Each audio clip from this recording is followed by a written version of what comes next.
Hi, this video tutorial will provide an overview of the role played by instructional designers in the vLearning production process. Stage 1 involves mapping the content to the curriculum framework we're working to.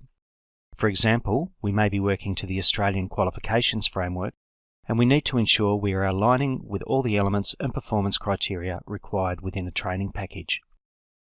Mapping is generally done in-house by a senior instructional designer, and is then provided to the instructional designers working on the project. Once mapping is in place, an assessment plan is developed. This is the first task for an instructional designer. Within the assessment plan, a structure needs to be developed for the content. For example, you'd need to divide the content into appropriate modules or units that reflect a logical pathway for the students. You would also need to write assessment tasks that assess the essential skills and knowledge. Stage 2 involves developing a content plan that provides a high-level overview of the content required to cover all the specified learning outcomes. At vLearning, we use visual storytelling as a primary tool for presenting content. With this in mind, a story structure is produced as part of the content plan. Please note, when we do content plans, it's a reflection of the basic content rather than detailed content.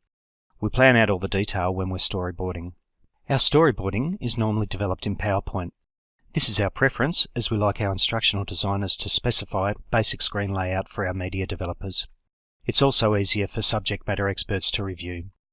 We have templates that will be provided to you for storyboarding.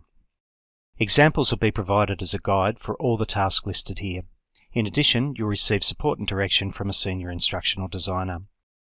The instructional designer's role is largely in stage 1 and 2. However, there's normally some input required as we head into production.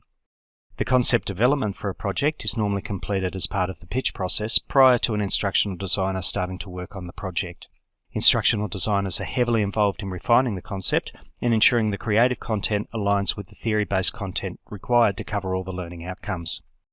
It's important to note that we've tried and tested systems for instructional design that fit our visual learning model. It's important to adhere to our processes rather than do things your own way. Any variations in our systems may have unwanted impacts in our production process.